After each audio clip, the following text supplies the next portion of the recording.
High high high, অবশ্যই দাদারা, ভিডিওটাকে তোমরা দেখো, তারপরে আমি কিছু বলি।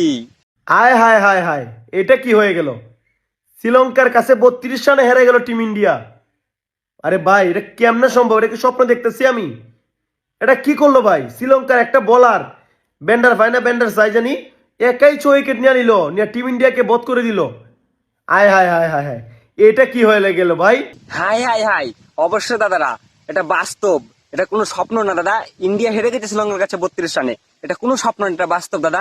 একটা টিম একটা টিমের কাছে হারতেই পারে। আর ইন্ডিয়া অনেকদিন ধরে ওয়ানডে সিরিজ খেলে না, তাই হয়তো ভুলবশত হেরে গেছে। আর অবশ্যই দাদারা, ইন্ডিয়া হারলেই তো তোমরা তোমাদের নতুন বাবা পেয়ে যাও। যাক, অনেকদিন পরে আবার তোমরা তোমাদের নতুন বাবা পেয়েছো, এতে তোমাদের খুশি হওয়া উচিত। তোমাদের খুশির জন্যই আমরা মাঝে মধ্যে ম্যাচ ছাড়ি, যাতে তোমরা তোমাদের নতুন বাবা খুঁজে পাও। অবশেষে দাদারা, এই পুচকে জেফ্রি 6 উইকেট নিয়ে ইন্ডিয়াকে ট্রোল করছে। ওর মনে থাকা উচিত, একদিন অজন্তা মেন্ডিসও 6 উইকেট নিয়ে এমনই ব্যবহার করেছিল ইন্ডিয়ার সাথে। কিন্তু বীরেন্দ্র সেহবাগ তো আলাদা লেভেলের। অজন্তা মেন্ডিসের কেরিয়ারই খতম করে দিয়েছিল বীরেন্দ্র সেহবাগ। 6 विकेट लेने वाले जेफरी पर रोहित ने दिया डरावना बयान। रोहित ने कहा कि जिस जेफरी ने इंडिया के हारने पर इंडिया को ट्रोल कर रहा है, उसे ये पता होना चाहिए कि ऐसी हरकत अजंता मेंडिस ने भी 6 विकेट लेकर की थी और फिर वीरेंद्र सहवाग ने कैरियर खत्म कर दिया था। और जेफरी को भी पता होना चाहिए कि जिस दिन रोको के साथ जीजी का भी मूड सटक गया, उस दिन जेफरी भी मेंडिस की तरह गायब हो जाए।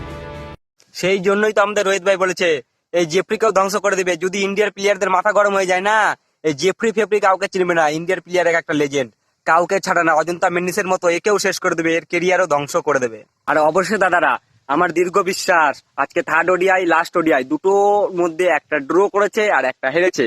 আজকে থার্ড, আজকে লাস্টের ওডিআইতে বাঘের মতো কামব্যাক করবে ইন্ডিয়া, বাঘের মতো কামব্যাক করে প্রমাণ করে দিবে আমরা এখনো হারিয়ে যাইনি, আমরা জানি, ফিরে আসতে জানি। আর যারা বেশি লাফাবে তাদের মুখে চোখে কালি মেরে দিয়ে, মানে করে দিয়ে চলে যাবে।